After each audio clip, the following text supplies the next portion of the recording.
and you can ask Shiner about this. We can just be sitting and shooting the shit, and I'll pop something out of my head. That's how 420 Eats happened. That's how. A lot of this stuff phone conversation. Yeah, just phone conversations. Like, hey man, I got an idea. What if? And boom. I'll tell you what. I remember when we were talking when y'all first started putting together 420. JD came up to me and he said, you know, we want to start this thing 420 Eat, and I said, why don't you call it Taste Bud? Ooh, wow, that was a good one. Taste Bud. Yeah, unfortunately, we'd already started taken the name 420 Eats, and yeah, this was a little ways into it, but I was like, this was probably Fat Philly's timeline. Okay, yeah. Which, by the way, sounds freaking fantastic right now. No kidding. If you guys want to, I'm sorry, Shiner. Go ahead. Well, we need to, when all this quarantine stuff gets pushed aside, we need to do another episode of that. I miss doing that show. That was a lot of fun. 420 Eats, the Titty and Shiner episode at the same time. And then we'll just hit like 40 freaking restaurants in 2 days. Boom, just one after another. Yeah. Heard you got a good burger, throw it in front of me. Bam. Somebody said you We're got a really going to slow good down, taco. just throw it in What's the up? window as we go by. That's it. Dick Tracy down the road said your falafel's not awful. You're on a roll, man. Thanks. That's it. Y'all should just do like a COVID episode. Just order food to go out and like record in front of the building. My name is not Mr. Beast. However, if my name was Mr. Beast, there's a YouTuber out there by the name of Mr. Beast, and he's actually a nerd. What's he do? It's cool shit, but he's a nerd. Basically, all the money he makes on YouTube, he spends doing more YouTube videos. Puts it back into his brand. Yeah, but there's no money put back. Like, he's the guy that went to his buddy's house and dumped 1 million Orbeez in his backyard. Oh, yeah, you told me about that. He's also the guy who went over to another buddy's house and put 1 million Orbeez in his swimming pool. I don't know if I want this guy as my buddy. He's also the guy that bought his buddies a $70,000 pizza. What? They split a $70,000 pizza. Now, see, I'd like if he was my buddy that day, but I don't want a bunch of Orbeez in my bird. Right. Well, if you want to go on a nice little funny rabbit hole, go to the Mr. Beast and just watch his videos. However, but he takes his YouTube money and puts it right back into the video. Like one of his buddies, he's got these guys that follow him around, his entourage, and so they walk into a Best Buy, and he just takes a piece of chalk and looks down at the carpet and draws a circle on the carpet and tells his buddy, anything you can fit inside that circle, I'll buy. You got 5 minutes, go. And no kidding. What do you put? Oh, tons of stuff. What's the production quality like on these videos? Worse than anything we've ever done. And dude's making all kinds of money. Lots. And when I say lots, I'm talking capital CSIP.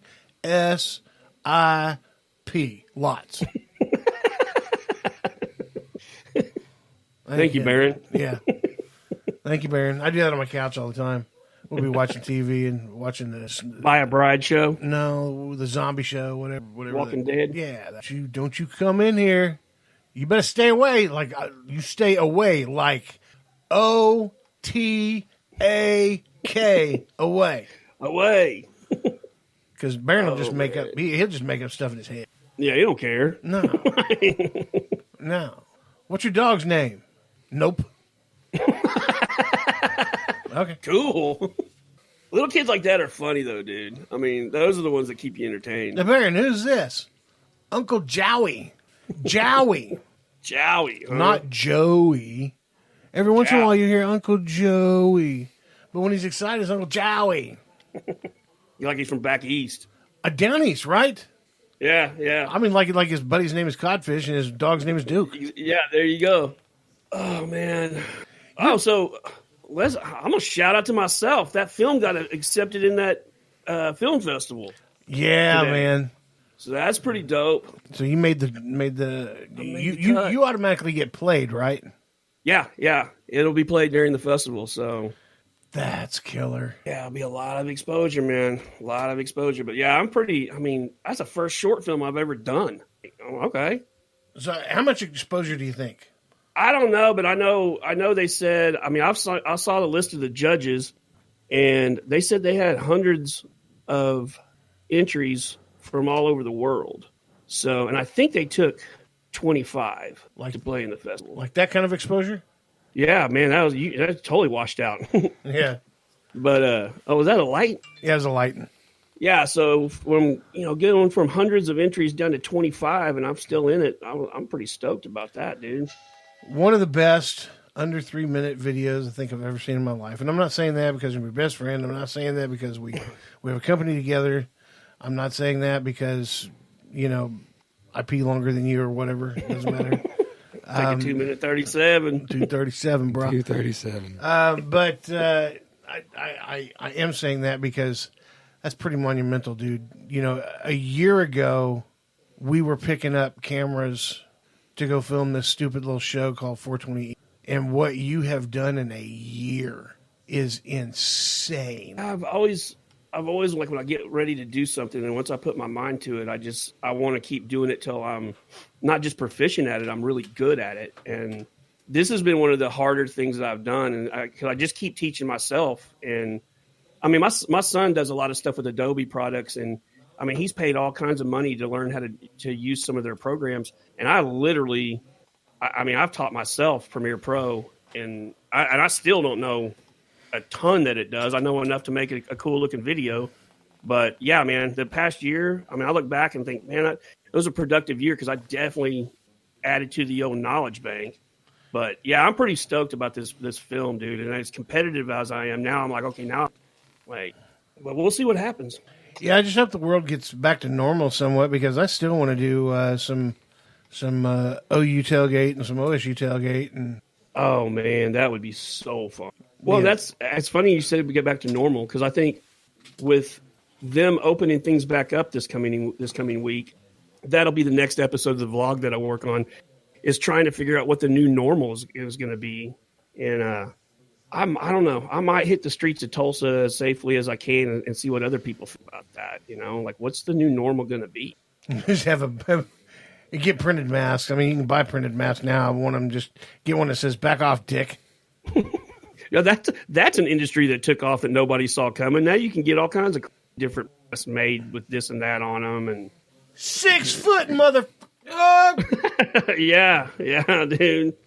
Yeah, I was down in Tulsa the other day going to the grocery store after work, and I forgot my mask, and it was weird. I don't know. I felt particularly strange. Like I was like the odd man out. Everybody's wearing masks. Everybody's like 6 feet apart, and I just felt so weird. Did you get all up in their business? No, I kept my distance. I always keep my distance. I went to the dispensary the other day and just out of habit jumped out of the truck and didn't grab a mask and walked in there. And there was 2 people walking out as I came in that had masks on. And now I'm in there trying to get my business done. And on the back of my mind, I'm like, oh, man, this was a stupid move. Like, I can't believe I did this. I'm like, wait a minute. Like, is that where we're at now? I don't want to think I'm going to roll around in public and be scared all the time. Oh, I ain't gonna be scared. If you're gonna get up in my face about being in your space, walk around, bitches. Walk around. I can't help but say that it's pretty funny to watch people talk with these masks on. Oh yeah. I thought it'd be pretty funny to do.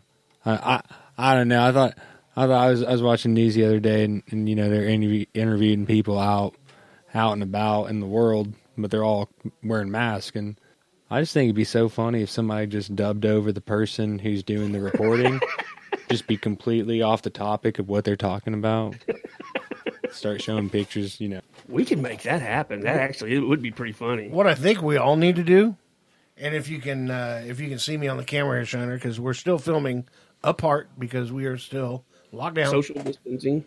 But if you got your mask on, right, instead of having a normal facial expression with what you're talking about, make the facial expression completely opposite. Yep. Like, so it doesn't fit. Yeah, I'm going to cover my mouth up here so Shiner can't see me. It makes it look like I'm in a, kind of looks like I'm in a mask, right? Mm-hmm. Okay.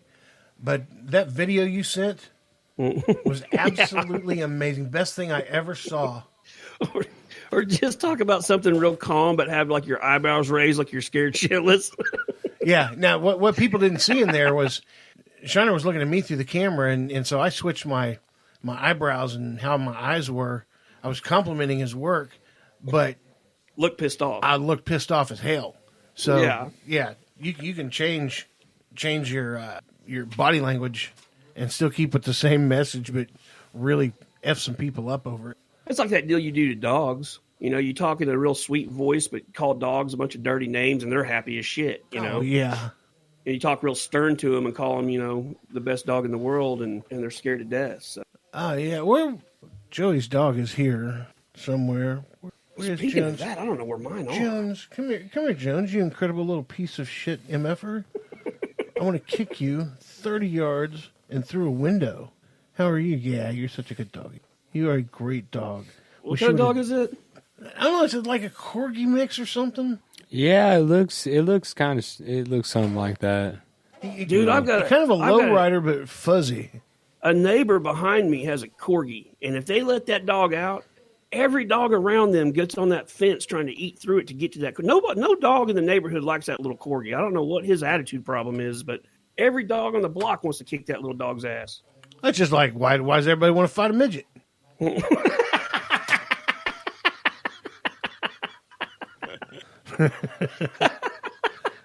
I saw the best midget video the other day.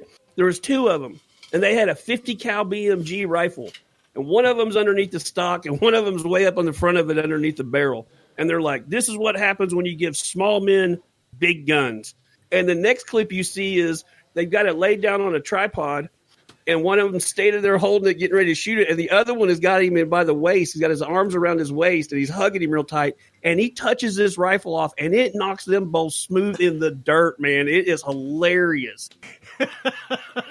The one that had his arms around his waist looks like he almost got knocked out. You can tell he's got his bell rung, dude. It's awesome. And you were telling me about this one YouTube video about a guy who makes his mom tilt her head back and professes to her that she can taste salt by using an imaginary salt shaker. And yes, that was absolutely ridiculous because she is getting with it on this air dildo. And then at the end, she's like, "Yeah, it's quite pleasant. You can taste the salt."